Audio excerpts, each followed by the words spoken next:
وإنه لتنزيل رب العالمين نزل به الروح الأمين على قلبك لتكون من المنذرين بلسان عربي مبين وإنه لفي زبر الأولين أولم يكن لهم آية أن يعلمه علماء بني إسرائيل ولو نزلناه على بعض الأعجمين فقرأه عليهم ما كانوا به مؤمنين كذلك سلكناه في قلوب المجرمين لا يؤمنون به حتى يروا العذاب الأليم فيأتيهم بغتة وهم لا يشعرون فيقولوا هل نحن منذرون أفبعذابنا يستعجلون أفرأيت إن متعناهم من سنين ثم جاءهم ما كانوا يوعدون ما أغنى عنهم ما كانوا يمتعون وما أخلقنا من قرية إلا لها منذرون وذكرى وما كنا ظالمين ما تنزلت به الشياطين وما ينبغي لهم وما يستطيعون إنهم عن السمع لمعزولون فلا تدع مع الله إلها آخر فتكون من المعذبين وأنذر عشيرتك الأقربين واخفض جناحك لمن اتبعك من المؤمنين فإن عصوك فقل إني بريء مما تعملون فتوكل على العزيز الرحيم الذي يراك حين تقوم وتقلبك في الساجدين إنه هو السميع العليم هل ننبئكم على من تنزل الشياطين تنزل على كل أفاك أثيم يلقون السماء وأكثرهم كاذبون والشعراء يتبعهم الغاوون ألم تر أنهم في كل واد يهيمون وأنهم يقولون ما لا يفعلون إلا الذين آمنوا وعملوا الصالحات وذكروا الله كثيرا وانتصروا من بعد ما ظلموا سيعلم الذين ظلموا أي منقلب ينقلبون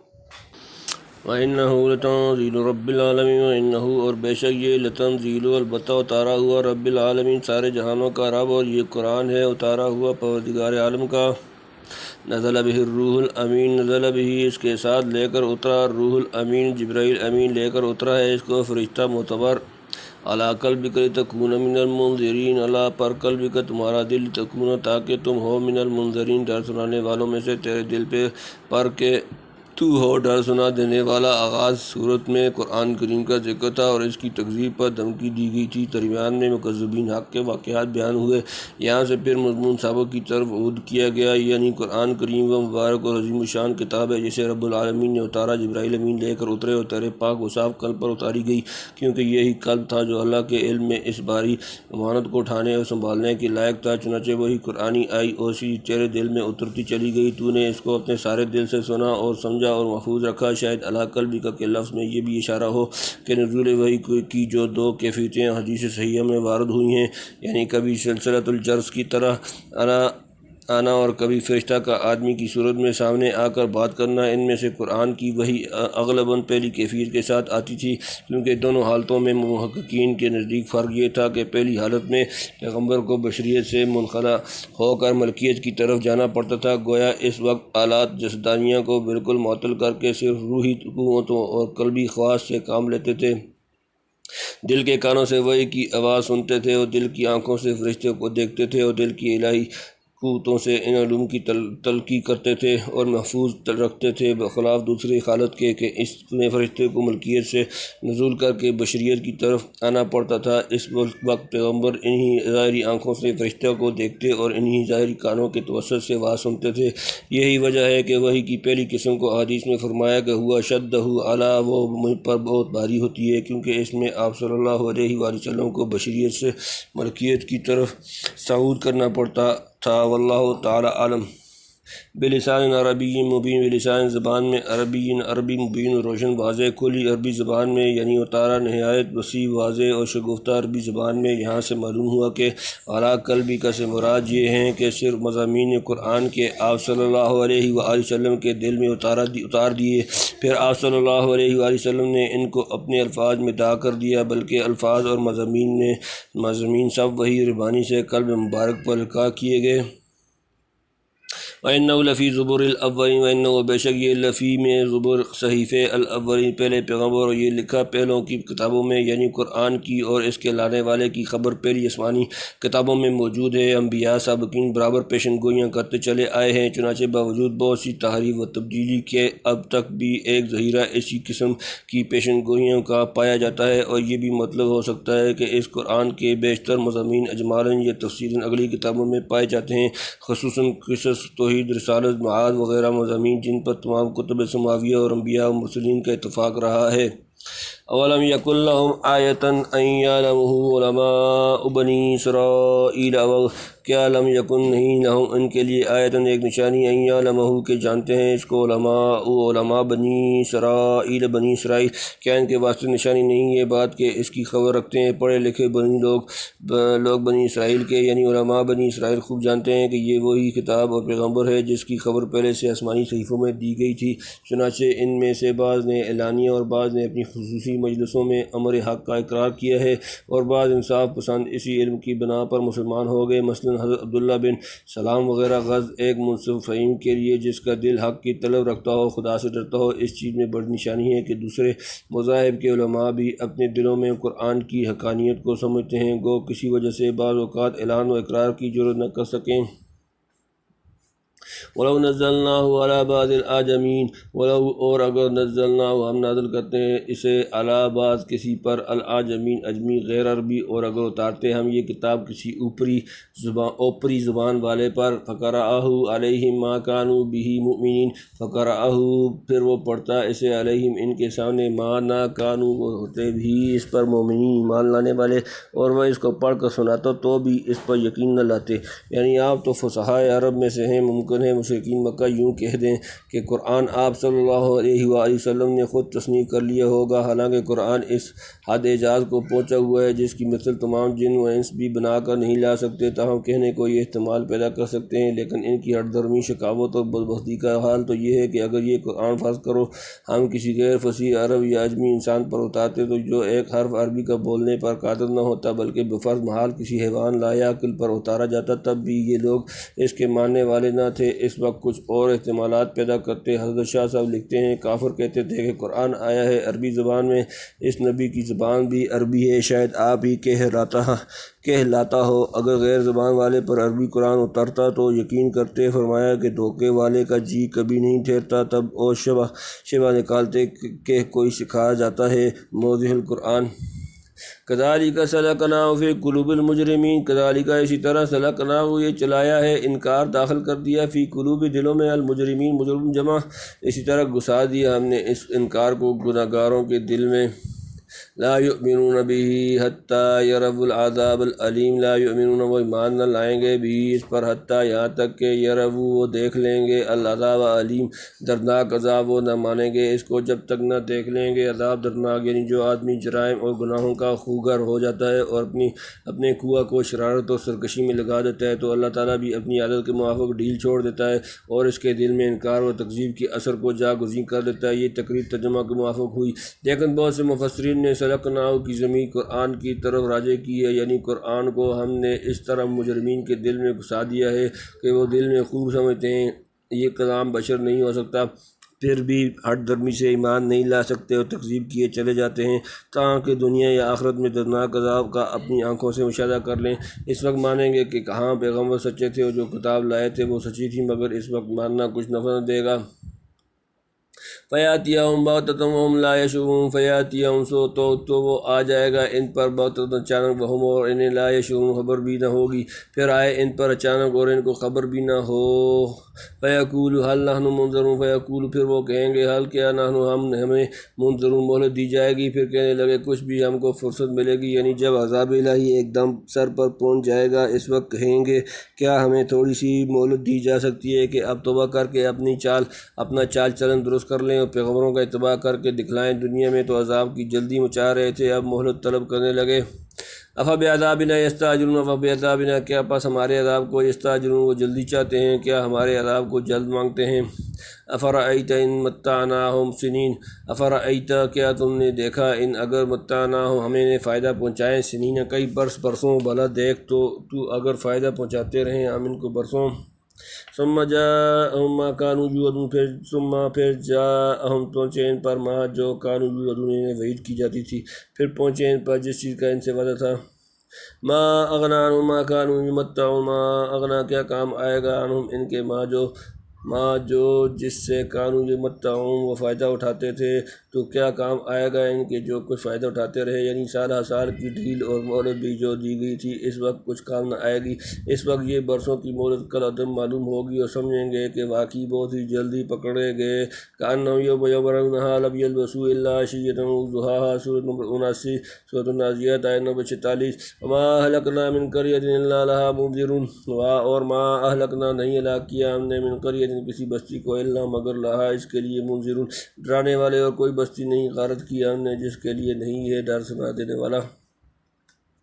ذکرہ وما کننا ظالمین، ذکرہ نصیحت کے لیے، وما کننا اور نہ تھے ہم ظالمین ظلم کرنے والے، یاد دلانے کو، اور ہمارا کام نہیں ہے ظلم کرنا، یعنی کسی قوم کا تختہ یوں ہی ایک دم نہیں الٹ دیا گیا۔ عذاب بھیجنے سے پہلے کافی مہلت دی گئی اور ہوشیار کرنے والے پیغمبر بھیجے گئے کہ لوگ غفلت میں نہ رہیں، جب کسی طرح نہ مانے آخر غارت کیے گئے، الیاذ باللہ۔ وما تنزلت به الشیاطین، اور ما تنزلت نہیں اترے بھی اسے لے کر الشیاطین شیطان جمع، اور اس قرآن کو نہیں لے کر اترے شیطان۔ وما ينبغی لهم وما یستطیعون، وما ينبغی اور سزاوار نہیں لهم ان کو، وما یستطیعون نہ وہ کر سکتے ہیں اور نہ ان سے بن آئے اور نہ وہ کر سکیں۔ درمیان میں مکذبین کے احوال بیان فرما کر پھر اصل مضمون وَإِنَّهُ لَتَنزِيلُ رَبِّ الْعَالَمِينَ 192 نزل بِهِ الروح الامین 193 26 سورۃ نمبر الشعراء آیت نمبر 192 کی تکمیل و تمیم فرماتے ہیں، یعنی یہ کتاب خدا تعالیٰ کی ہاں سے جبرائیل امین لائے ہیں، شیاطین کی سکھلائی ہوئی چیز نہیں، بھلا شیاطین سے کہاں ممکن ہے کہ ایسی کتاب بن آئے؟ ان کی اتباع کا خاصہ تو گمراہی، فساد اور ظلمت پھیلانا ہے، اور یہ کتاب اول سے آخر تک رشد و صلاح اور نور و ہدایت سے بری ہوئی ہے، جس کی تعلیم سے وہ جماعت تیار ہوئی جس سے زیادہ آسمان کے نیچے بجز انبیاء کے کوئی پاک باز صادق خدا ترس اور خدا پرست جماعت نہیں، تو اس کتاب کے علوم و شیاطین کی اتباع میں کوئی مناسبت نہیں، نہ وہ اس لائق ہیں کہ اس عظیم الشان متبرک بار امانت کو اٹھا سکیں۔ لو انزلنا هذا القرآن على جبل لرأيته خاشعا متصدعا من خشیۃ اللہ، سورۃ نمبر 59 سورۃ الحشر آیت نمبر 21 روایات میں ہے کہ بعض مشرکین کا خیال تھا کہ محمد صلی اللہ علیہ وآلہ وسلم کے پاس کوئی جن آ کر یہ قرآن سکھلایا جاتا ہے۔ بخاری میں ہے کہ ایک مرتبہ وہی آنے میں کچھ دیر ہوئی تو ایک عورت نے حضور صلی اللہ علیہ وآلہ وسلم کو کہا کہ تیرے شیطان نے تجھ کو چھوڑ دیا۔ نعوذ باللہ، ان آیات میں ایسی خیال کی تردید ہے۔ انہم عن السمع لمعزولون، انہم بے شک وہ عن سے السمع سننا لمعزولون دور کر دیے گئے، ان کو تو سننے کی جگہ سے دور کر دیا، یعنی نزول قرآن کے زمانے میں اس کی حفاظت کے لیے ایسے غیبی پیرے بٹھائے گئے ہیں کہ شیاطین پاس بھی نہیں بھٹک سکتے، نہ یہ غرق ہو سکتے ہیں۔ کما قال تعالیٰ انا كنا نقعد منها مقاعد للسمع فمن يستمع الآن يجد له شهابا رصدا، سورۃ نمبر 32 سورۃ الجن آیت نمبر 9۔ وقال تعالیٰ فإنه يسلك من بين يديه ومن خلفه رصدا، سورۃ نمبر 32 سورۃ الجن آیت نمبر 27۔ وقال تعالیٰ لا يأتيه الباطل من بين يديه ولا من خلفه تنزيل من رب حكيم حميد، آیت سورۃ نمبر 41 سورۃ فصلت آیت نمبر 42۔ تنبیہ، شیاطین کے غیبی خبریں سننے کی کوششیں کرنے اور ناکام رہنے کے متعلق سورہ حجر کی شروع میں مفصل کلام کیا جا چکا ہے، وہاں مطالعہ کرنا چاہیے۔ فلا تدعوا مع اللہ الہا آخر فتکون من المعذبین، فلا تدعوا پس نہ پکارو مع اللہ اللہ کے ساتھ الہا آخر کوئی دوسرا معبود، فتکون کہ ہو جاؤ من سے المعذبین مبتلا عذاب، سو تو مت پکار اللہ کے ساتھ دوسرا معبود پھر تو پڑے عذاب میں۔ یہ فرمایا رسول کو، سنایا اوروں کو، یعنی جب یہ کتاب بلا شک و شبہ خدا کی اتاری ہوئی ہے، شیطان کا اس میں ذرا بر دخل نہیں، تو چاہیے کہ اس کی تعلیم پر چلو جس میں اصول توحید ہے، شرک و کفر اور تکذیب کی شیطانی راہ اختیار مت کرو، ورنہ عذاب الہی سے رستگاری کی کوئی سبیل نہیں۔ وَأَنذِرْ عَشِيرَتَكَ الْأَقْرَبِينَ، وَأَنذِرْ اور تم ڈراؤ عشیرتک اپنے رشتہ دار، الاقربین قریب ترین، اور ڈر سنا دے اپنے قریب کے رشتہ داروں کو، یعنی اوروں سے پہلے اپنے اقارب کو تنبیہ کیجیے کہ خیر خواہی میں ان کا حق مقدم ہے، اور ویسے بھی آدمی کی صداقت و حقانیت اقارب کے معاملہ سے پرکھی جاتی ہے۔ حضرت شاہ صاحب لکھتے ہیں کہ جب یہ آیت اتری، حضرت صلی اللہ علیہ وآلہ وسلم نے سارے قریش کو پکار کر سنا دیا، اور اپنی پھوپھی تک اور اپنی بیٹی تک اور چچا تک کہ سنایا کہ اللہ کے ہاں اپنے فکر کرو، خدا کے ہاں میں تمہارا کچھ نہیں کر سکتا۔ وَاخْفِضْ جَنَاحَكَ لِمَنِ اتَّبَعَكَ مِنَ الْمُؤْمِنِينَ، اور اخفض جھکاؤ جناح اپنا بازو، لمن اس کے لیے جس نے اتباع تمہاری پیروی کی، من سے المؤمنین مومنوں، اور اپنے بازو نیچے رکھ ان کے واسطے جو تیرے ساتھ ہیں ایمان والے، یعنی شفقت میں رکھ ایمان والوں کو، اپنے ہوں یا پرائے۔ فَإِنْ عَصَوْكَ فَقُلْ إِنِّي بَرِيءٌ مِّمَّا تَعْمَلُونَ، فَإِنْ پھر اگر عصوا وہ تمہاری نافرمانی کریں، فقل تو کہہ دے تو کہہ دیں انی بریٌ بے شک میں بیزار ہوں مما اس سے جو تعملون تم کرتے ہو۔ پھر اگر تیری نافرمانی کریں تو کہہ دے میں بیزار ہوں تمہارے کام سے، یعنی خلاف حکم خدا جو کوئی کرے اس سے تو بیزار ہو جا نہ ہو یا پرایا۔ وتوکل علی العزیز الرحیم، وتوکل اور بھروسہ کرو اللہ پر، العزیز غالب، الرحیم نہایت مہربان، اور بھروسہ کر اس زبردست رحم والے پر، یعنی نافرمانی کرنے والے کوئی ہوں اور کتنے ہی ہوں تیرا کچھ نہیں بگاڑ سکتے۔ سب سے بیزار ہو کر ایک خدا پر بھروسہ رکھ جو زبردست بھی ہے، کسی کی اس کے مقابلے میں چل نہیں سکتی، اور مہربانی فرمانے والا بھی، چنانچہ اپنی مہربانی سے تیرے حال پر ہر وقت نظر عنایت رکھتا ہے۔ الذی یراک حین تقوم، الذی وہ جو یراک تمہیں دیکھتا ہے، حین جب تقوم تم کھڑے ہوتے ہو، جو دیکھتا ہے تجھ کو جب تو اٹھتا ہے۔ وتقلبک فی الساجدین، وتقلبک اور تمہارا پھرنا، فی میں الساجدین سجدہ کرنے والے نمازی، اور تیرا پھرنا نمازیوں میں، یعنی جب تو تہجد کو اٹھتا ہے، متوسلین کی خبر لیتا ہے کہ خدا کی یاد میں ہیں یا غافل موضع ہے، تو جب نماز کے لیے کھڑا ہوتا ہے اور جماعت کی نماز میں نقل و حرکت، رکوع سجود وغیرہ کرتا ہے اور مقرریوں کی دیکھ بھال رکھتا ہے۔ اور بعض سلف نے کہا کہ ساجدین سے آپ صلی اللہ علیہ وسلم کے احباب مراد ہیں، یعنی آپ صلی اللہ علیہ وسلم کے نور کا ایک نبی کی سلب سے دوسرے نبی کی سلب تک منتقل ہونا اور آخر میں نبی ہو کر تشریف لانا، بلکہ بعض مفسرین نے اس لفظ سے حضور صلی اللہ علیہ وسلم کے والدین کے ایمان پر استدلال کیا، واللہ اعلم۔ انہ هو السمیع العلیم، انہ بے شک وہ ہوا وہی السمیع سننے والا، العلیم جاننے والا، بے شک وہی ہے سننے والا جاننے والا۔ حل انبئکم علی من تنزل الشیاطین، حل کیا انبئکم میں تمہیں بتاؤں، علی من کسی پر تنزل اترتے ہیں، الشیاطین شیطان، جمع میں بتلاؤں تم کو کس پر اترتے ہیں شیطان۔ تنزل علی کل افاک اثیم، تنزل وہ اترتے ہیں علی پر کل ہر افاک بہتان لگانے والے، اثیم گناہگار اترتے ہیں ہر جھوٹے گناہگار پر۔ یہاں پر پھر قرآن کے صدق و عظمت و شان پر تنبیہ فرمائی، یعنی ایسے ساجدی اور تہجد گزاروں کے امام کو جو اللہ کے معاملے میں اپنے اور بیگانے کی کوئی پرواہ نہ کرے اور ساری دنیا سے ٹوٹ کر اکیلے خدا پر بھروسہ رکھے۔ کیا یہ کہا جا سکتا ہے کہ معاذ اللہ شیطان ان پر وحی لاتا تھا؟ آؤ میں تم کو بتاؤں کہ شیطان کی وحی کس قسم کے لوگوں پر آتی ہے۔ وہ آتی ہے جھوٹوں پر، بدماشوں پر، بدکاروں پر، کیونکہ شیطان سچے اور نیک آدمیوں سے بیزار ہے کہ یہ اس کو برا جانتے ہی جھوٹے دغا بازوں سے خوش ہے جو اس کی مرضی کے موافق ہیں۔ بھلا سب سچوں سے زیادہ سچے اور تمام نیکوں سے بڑھ کر نیک انسان کو شیطانی وحی سے کیا نسبت؟ حضور صلی اللہ علیہ وسلم کا صدق و امانت، اتقاء، پاک بازی، خدا ترسی تو وہ صاف ہیں جو بچپن سے لے کر دعویٰ نبوت تک آپ کی ساری قوم کو تسلیم تھے، حتیٰ کہ الصادقین الامین آپ کا لقب ہی پڑ گیا تھا۔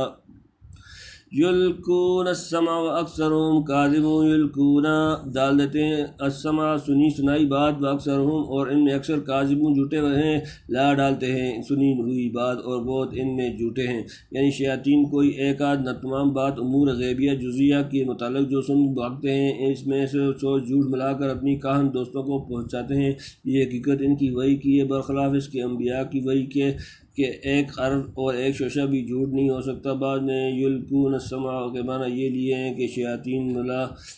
اعلیٰ کی طرف کان لگاتے ہیں کہ کوئی غیبی بھنک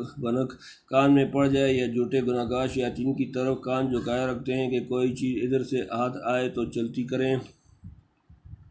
والشعراء یتبعہم الغاوون، والشعراء و شاعر جمع، یتبعہم ان کی پیروی کرتے ہیں، الغاوون گمراہ لوگ، شاعروں کی بات پر چلیں وہی جو بہرا ہیں۔ کافر لوگ پیغمبر کو کبھی کاہن بتاتے کبھی شاعر، سو فرمایا کہ شاعری کی باتیں میں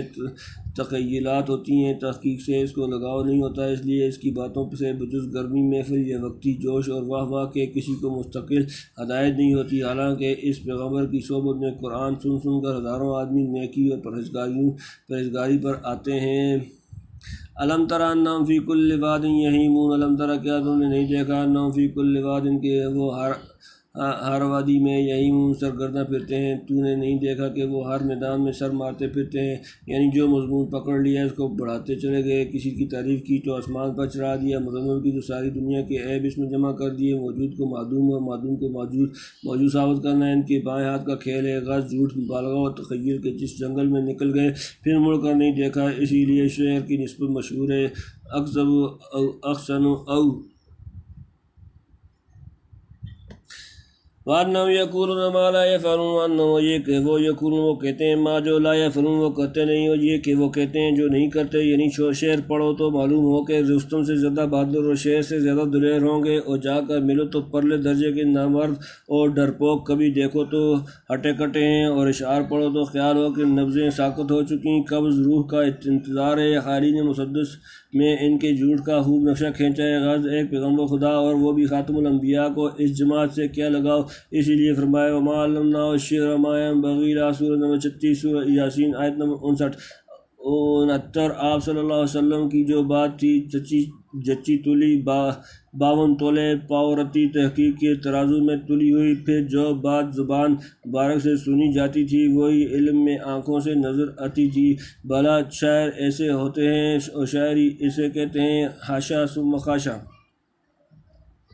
إلا الذين آمنوا وعملوا الصالحات وذكروا الله كثيرا وانتصروا من بعد ما ظلموا وسيعلم الذين ظلموا أي منقلب ينقلبون إلا مگر الذين جو لوگ آمنوا ایمان لائے وعملوا اور انہوں نے عمل کیا صالحات اچھے، وذکر اللہ اور اللہ کو یاد کیا کثیرا بکثرت، وانتصروا اور انہوں نے بدلہ لیا من بعد اس کے بعد ما ظلموا کہ ان پر ظلم ہوا، وسيعلم اور منقریب جان لیں گے الذين وہ لوگ جنہوں نے ظلم کیا، یا کس منقلب لوٹنے کی جگہ کروٹ جن قلبوں وہ